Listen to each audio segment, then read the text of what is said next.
Assalamualaikum warahmatullahi wabarakatuh. Saya atas nama Angel Latif dengan NIM J1A122099. Pada kesempatan kali ini, saya akan membuat video presentasi untuk memenuhi tugas mata kuliah Current Issue dengan dosen pengampu Pak Ramadanto Sepu, SKM MKes PhD. Pada kali ini, saya akan membawakan terkait pencegahan demam berdarah berdasarkan faktor risiko dominan di lingkungan sekolah dasar di Kota Bandung.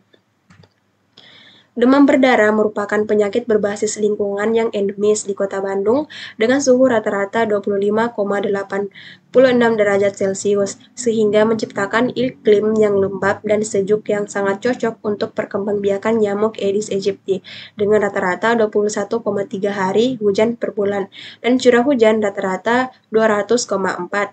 Kondisi tersebut sangat cocok untuk perkembangbiakan nyamuk Aedes aegypti.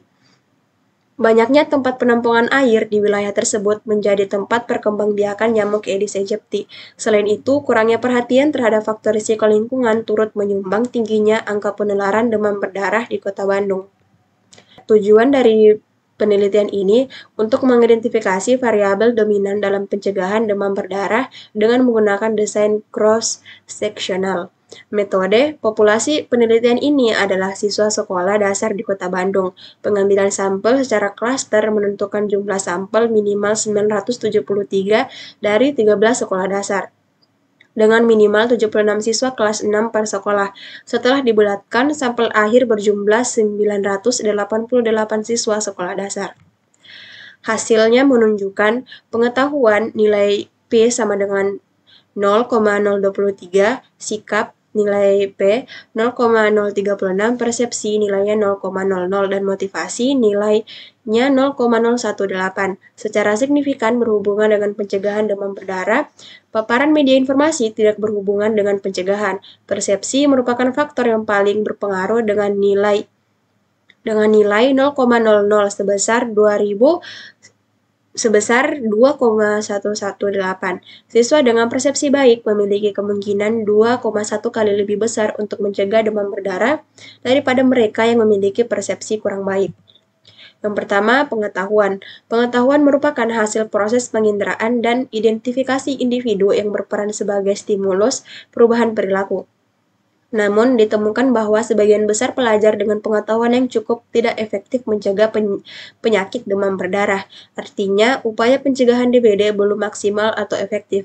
Kemungkinan karena belum lengkapnya pengetahuan yang mereka terima. Penelitian tersebut juga menunjukkan bahwa siswa yang berpengetahuan baik mempunyai peluang 1,4 kali lebih tinggi untuk melakukan pencegahan DBD yang efektif. Yang kedua, sikap.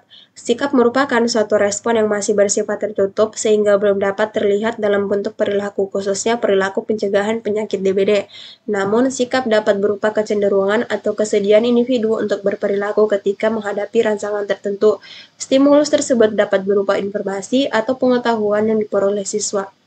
Siswa yang mempunyai sikap suportif mempunyai kemungkinan 1,3 kali lebih besar untuk melakukan pencegahan DBD dengan baik. Yang ketiga, motivasi. Motivasi setiap individu merupakan dorongan nyata dalam dirinya untuk melakukan sesuatu yang dianggap sebagai kebutuhannya. Motivasi sebagian besar siswa kurang baik dalam mencegah penyakit DBD. Motivasi merupakan interaksi antara lingkungan dan perilaku yang dapat mengurangi, meningkatkan, atau mempertahankan perilaku, sehingga dapat dipastikan perilaku kesehatan siswa dalam pencegahan penyakit DBD kurang baik. Kondisi yang paling nyata adalah pelajar yang tidak menggunakan lotion anti nyamuk yang berfungsi mencegah gigitan nyamuk. Yang keempat, persepsi. Persepsi bersifat individual bahkan ketika melihat objek yang sama. Perasaan dan pengalaman individu akan mendorong perbedaan persepsi dari masing-masing individu sebagai bagian dari stimulus yang diterima. Sebagian besar siswa mempunyai persepsi yang kurang baik dan tidak melakukan pencegahan penyakit DBD dengan baik. Persepsi yang dipengaruhi oleh pengalaman individu memainkan peran penting dalam pembentukan kepribadian. Yang kelima, media informasi pencegahan DBD. Di era teknologi tinggi saat ini, media informasi mudah diakses, Begitu pula dengan media informasi pencegahan DBD. Namun yang perlu dipahami bersama adalah media informasi harus dipilih dan digunakan secara bijak sesuai dengan sasarannya.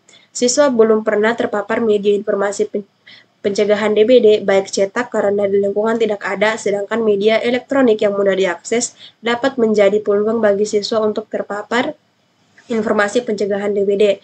Namun, kondisi tersebut belum tentu menjamin pelajar dapat melakukan pencegahan penyakit DBD dengan baik. Adapun kesimpulannya, pengetahuan, persepsi, sikap, dan motivasi berhubungan dengan pencegahan demam berdarah dengan persepsi sebagai faktor yang paling dominan dan berpengaruh dalam pencegahan demam berdarah melalui PSNDBD atau Program Nasional Demam Berdarah (DNJ). Sedangkan yang tidak berhubungan dengan pencegahan DBD adalah paparan media informasi tentang pencegahan DBD. Intervensi untuk meningkatkan persepsi sangat penting untuk mempertahankan perilaku pencegahan.